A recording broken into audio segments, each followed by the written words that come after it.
शनिदेव हुए अस्त। शनिदेव 30 जनवरी से लेकर 5 मार्च तक अस्त अवस्था में ही रहेंगे।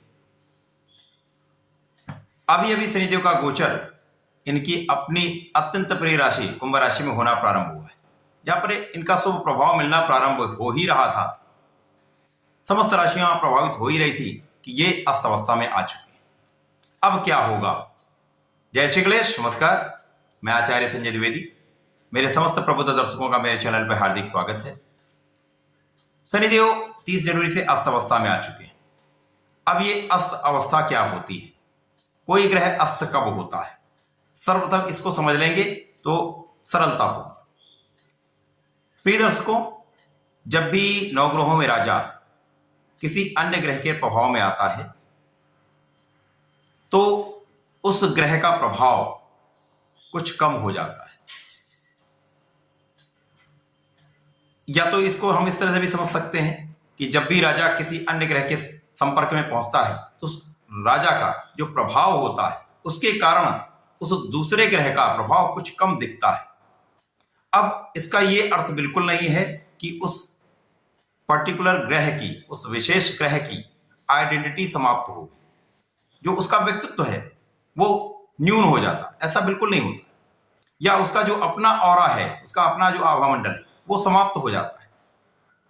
सूर्य का प्रभाव अन्य ग्रहों की तुलना में बहुत तीक्ष्ण है, बहुत तीव्र है। सूर्य का आभामंडल बहुत विस्तृत है। इस जगत का जितना भी प्रकाश का स्रोत है सूर्यदेव। सूर्य नवग्रहों में राजा है तो राजा के एक अलग ही प्रभाव भी होता है। तो जब ये अन्य ग्रह के संपर्क में पहुंचते हैं तो उस ग्रह का आभामंडल सूर्य के आभामंडल के तुलना में कुछ कम हो जाता है। अब इसका अर्थ यह भी नहीं है कि वो ग्रह अपना कार्यकर्तव्य छोड़ देता है या अपना काम करना छोड़ देगा, या जिसके लिए उसको उत्तरदायित्व मिला हुआ है, जो कार्य करने का उत्तरदायित्व उसको दिया गया है, वो उस उत्तरदायित्व से विमुख हो जाता है या अपना सामर्थ्य खो देता है, अपने बल को न्यून कर लेता है। ऐसा कुछ भी नहीं होता है। केवल और केवल ये एक आभामंडल के तुलना की स्थिति होती है। अब सूर्य राजा है, राजा का जो कर्म है राजा कर रहा है। शनिदेव जो न्यायाधीश हैं उनका कर्म ही न्याय करने का है, अच्छे बुरे का निर्णय लेकर उसी अनुसार परिणामों की प्राप्ति कराने का है। तो शनिदेव उसको निश्चित रूप से करने वाले हैं। जो उनका कार्यकर्ता जो शुभ फल देना वो शुभ फल भी देंगे। तो यहां पर कोई ऐसी न्यूनता नहीं देखने वाली है। कुछ प्रभाव अवश्य पड़ता है, क्योंकि राजा के संपर्क में जब भी कोई पहुंचेगा, कोई व्यक्ति ही होता है या कोई ग्रह है, तो कहीं ना कहीं एक विशेष प्रभाव पड़ता है, जिसके कारण वो भी बहुत अपने कार्य को बड़े उत्तरदायित्व के साथ करता है। तो प्रिय दर्शकों, इन 35 दिनों के समय में शनिदेव मकर राशि के लिए क्या प्रभाव देने वाले हैं? मकर राशि शनिदेव की ही राशि है। मकर राशि के लिए शनिदेव का अब जो गोचर हुआ है वो द्वितीय भाव में हो रहा है।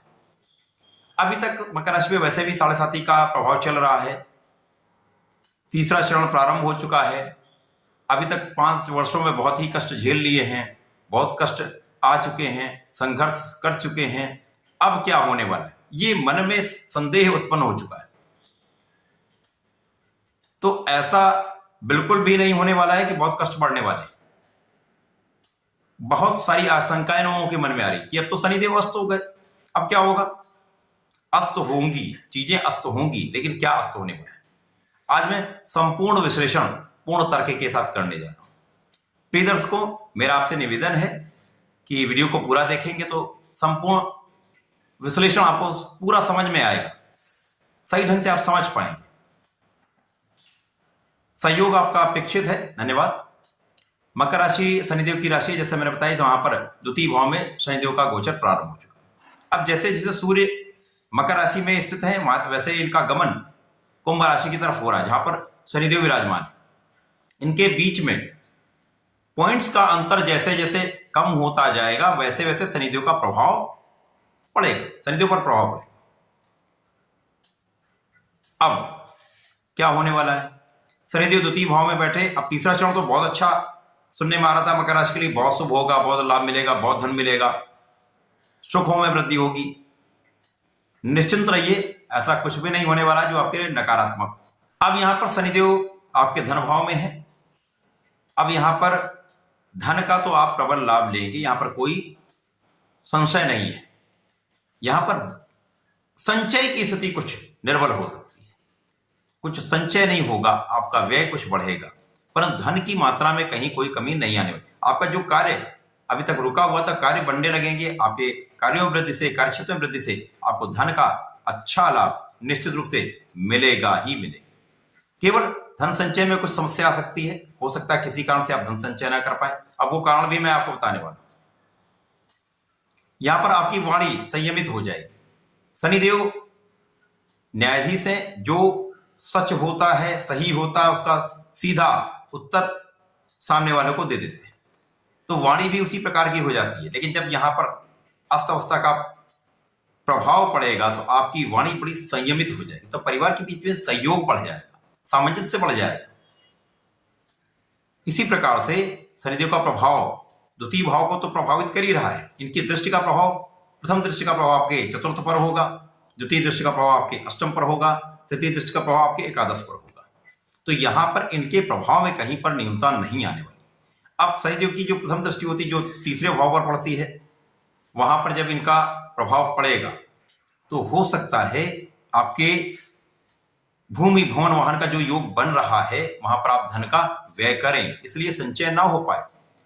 कुछ प्रॉपर्टी आप क्रय करने का सोचेंगे, उपार्जन करना चाहेंगे, सुखों को बढ़ाना चाहेंगे, तो वहां धन का व्यय होगा।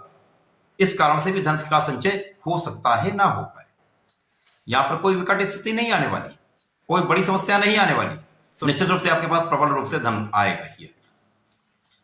अब सुखों पर जब शनिदेव की दृष्टि का प्रभाव होगा तो यहां पर केवल नकारात्मक भाव ये होगा, यहां पर माता पिता के साथ दूरी हो सकती है, कुछ क्लेश हो सकता है, माता पिता के स्वास्थ्य में कुछ निर्बलता हो सकती है। यहां पर इनका ध्यान आपको रखना होगा। तो वाणी तो वैसे भी आपकी नियंत्रित हो चुकी है, यहां पर केवल और केवल माता पिता का आशीर्वाद लेते रहिए, उनका ध्यान रहिए, उनका ध्यान रखिए, उनके स्वास्थ्य का ध्यान रखिए। यहां पर आपके भूमि भवन वाहन का भाव प्रबल होगा, कुछ देर हो सकती है, कुछ विलंब लग सकता है, परंतु आपका भी ये कार्य निश्चित रूप से होगा। आपके रोगों से आप मुक्त होने वाले, तो रोगों का अस्त होने वाला है, रोग अस्त होने वाले, कष्ट अस्त होने वाले, समस्याएं अस्त होने वाली, आपका ज्ञान प्रबल होने वाला है, नकारात्मक भाव आपका अस्त होने वाला है, सकारात्मकता बढ़ने वाली है।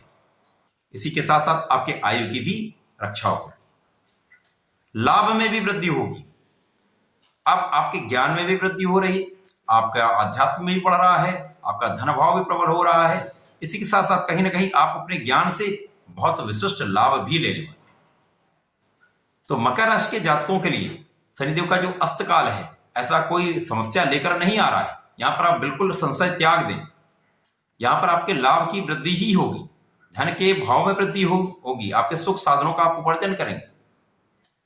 यहां पर आपके कष्ट, समस्याएं, रोग, शत्रु, इन सब भावों का अस्त अवश्य हो जाएगा।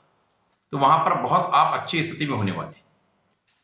जहां पर मैंने सावधानी के लिए कहा है, वो सावधानी यदि आप रखेंगे तो निश्चित रूप से ये समय कहीं पर कोई भी नकारात्मक प्रभाव देने वाला नहीं है, क्योंकि यहां पर आपका अध्यात्म बढ़ा रहेगा, आपका ज्ञान का स्तर भी अच्छा रहेगा। तो यहां आपने कार्यक्षेत्र में आप पूर्ण परिश्रम लगा देंगे, पूर्ण सामंजस्य के साथ अपने लोगों के साथ आप आगे बढ़ेंगे, तो 100% आप सफलता भी कार्यक्षेत्र में अर्जित करेंगे, धन का भी लाभ लेंगे और कोई भी विकट समस्या नहीं आने वाली। तो इस समय का आपको लाभ लेना चाहिए। अपने इष्ट का ध्यान करते रहिए। शनिदेव को प्रत्येक शनिवार सरसों के तेल का दीपक प्रज्वलित करके अर्पित करते रहिए। प्रत्येक शनिवार को शिवजी महाराज पर जलार्चन करने के साथ साथ काले तिल का अर्पण करिए। कहीं पर कोई समस्या नहीं आएगी, समस्त समस्याओं से आप मुक्त होते जाएंगे, जीवन में बहुत लाभ लेते हैं। तो ऐसा करें, इसका लाभ लें। धन्यवाद, नमस्कार।